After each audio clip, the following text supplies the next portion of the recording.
Thank you, Rania. Kia ora koutou, ko David toku ingoa. I'm David Brownlie, I'm from REANNZ. It's been nearly 19 years in the sector, so Rania's right, it's been a while.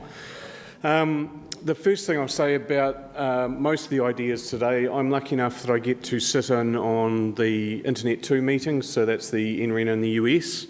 And in the last year, I've also had a number of conversations with the Digital Identity New Zealand group, as well as the DIA, and you'll see why the DIA has become more important in a sec. Does that work? Or is it the button? Yeah, hey! So what I wanted to do today was keep this very high level and talk about some topics that I hope will just get you as a group thinking about digital identity, where it's going, and what it could mean for researchers. One of the early January sessions with Internet 2 really focused on the fact that security and security thinking is dominating where digital identity is going. Now that is a useful thing. We do want digital identity to be secure, but it can't be only security driving the conversation, because otherwise you'll end up with a 7,000 character password that even a password manager won't remember, and you'll never actually be able to do anything. So there's got to be some outcomes for researchers, for educators that come out of this work as well.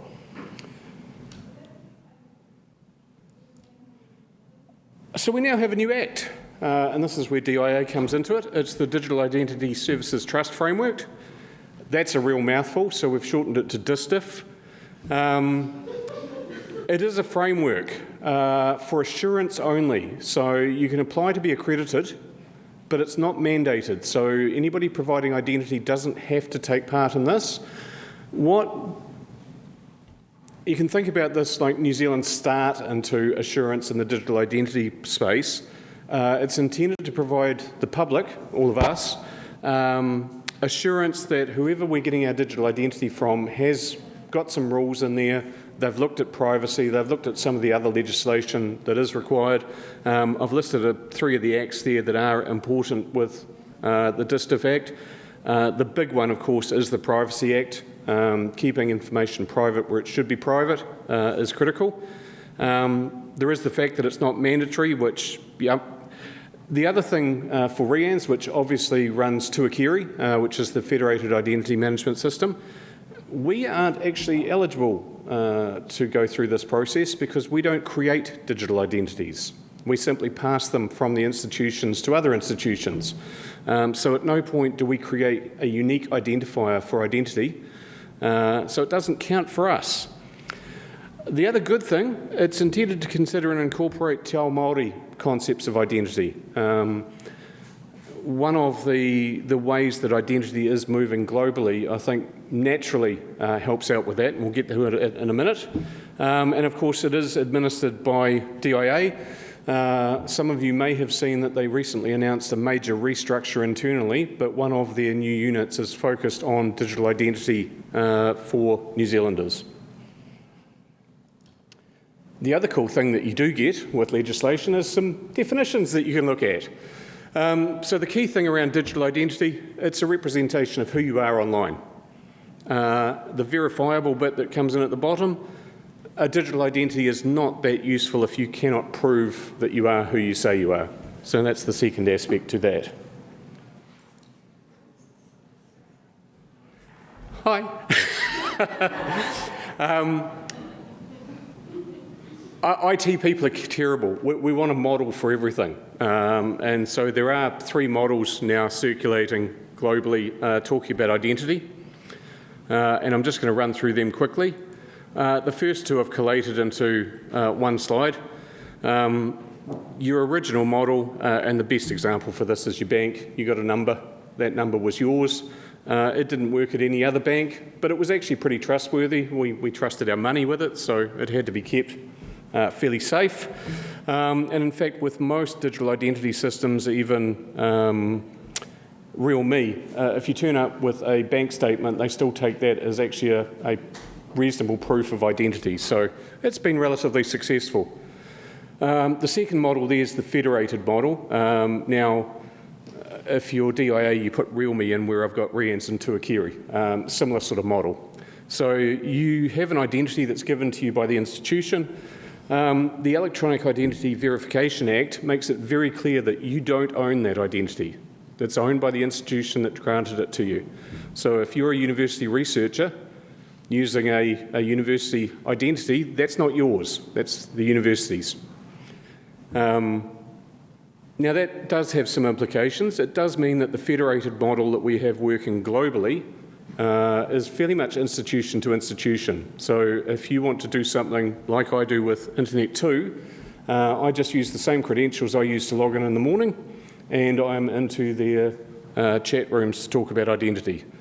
So it works really well, but very much based on institutional ownership of that identity. And that's not the way our new Act is written. The way our new Act is written assumes that this is coming. It's sometimes called self-sovereign identity, but basically it places the user at the centre of all this. That's done with either a digital wallet or some service like that that sits on your cell phone. You use it in the same way. What it changes, though, is that every time you choose to share anything about your identity, it's your choice. It's not the institution's choice. And so it aligns much better in terms of the Privacy Act and what we do want to share. Equally, if you think about it from a Te Ao Māori point of view, I don't really want an institution telling me whether I'm Maori or not. I'd rather say that myself. And that's very much not necessarily just a Te Ao Māori point of view. I think a lot of individuals prefer to be able to choose whether you are associated with an institution, what information you share about yourself. Now, the problem with models is that in the real world, they often don't work. So this is really cool to look at and go, oh, this is going to be really easy. I'm going to have something on my phone and it's just going to work perfectly. I threw something else up here because if we think about eResearch, you're often associated with an institution and your collaboration, your funding, your work probably has something to do with the institution that you're actually working at.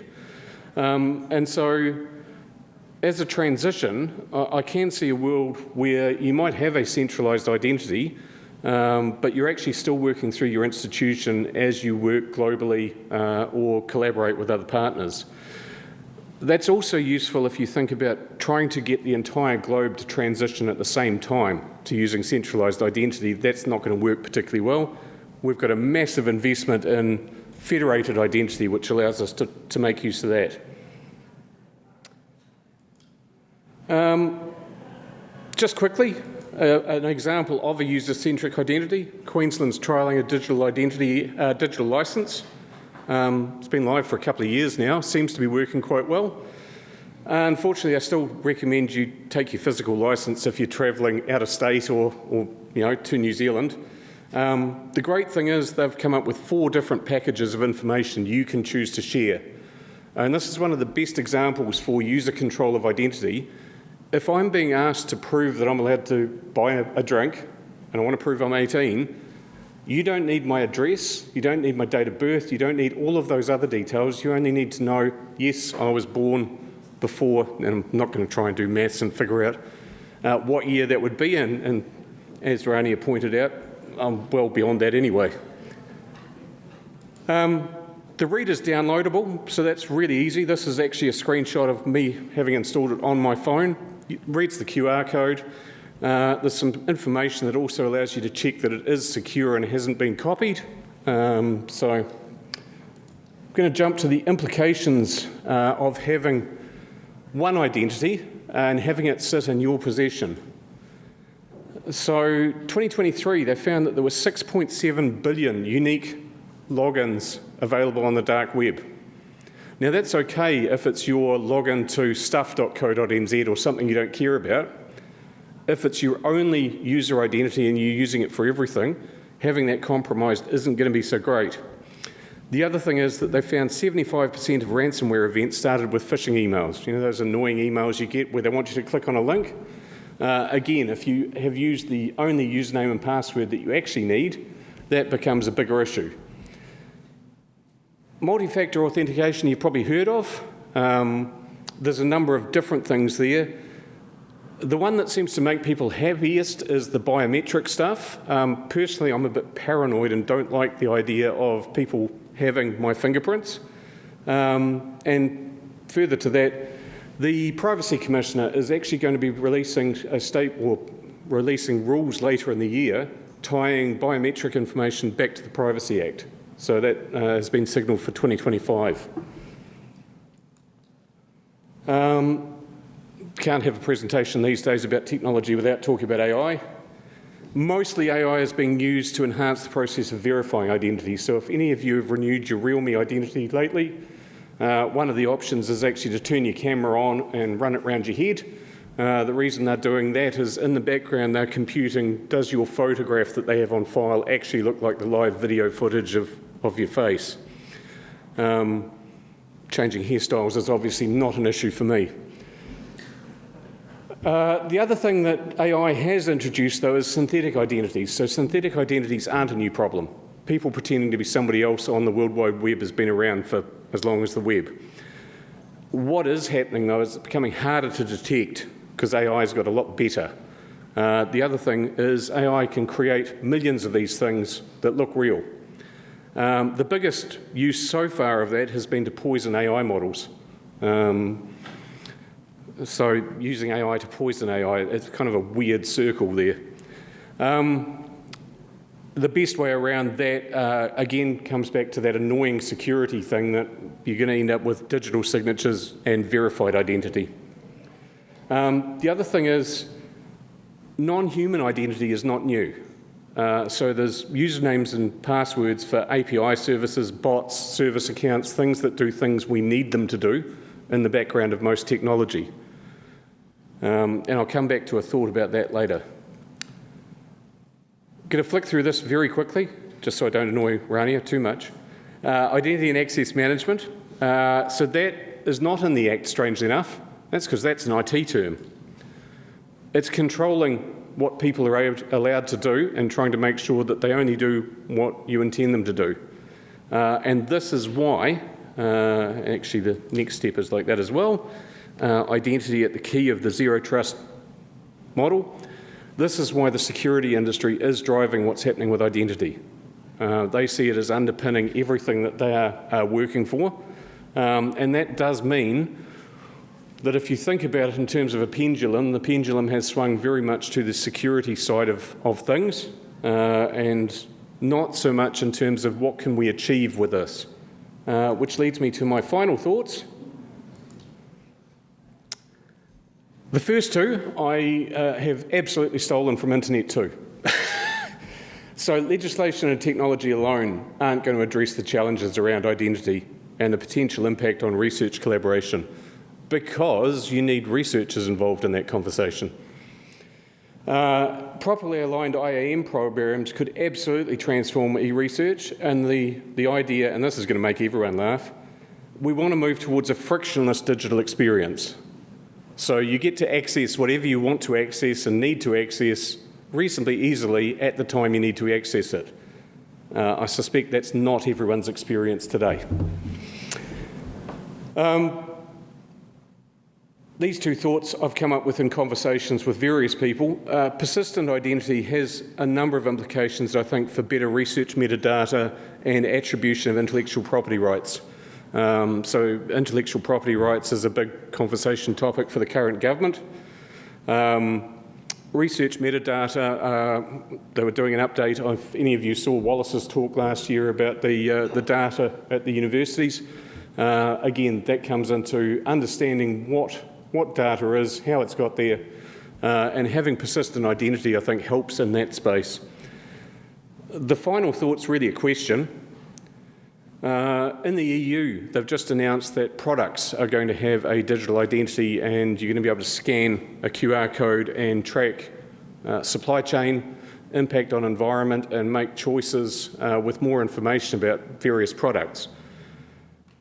Do we need to start thinking about a situation where AI systems have a digital identity, so where they are legitimately being used in research, you can actually tag that and document it? At the moment, I think in New Zealand we limit identity to people and animals, and it stops there fairly much. And basically my final thought, we need to understand the problems that you need us to solve. Otherwise the security people are going to solve the problems they want to solve. Thank you.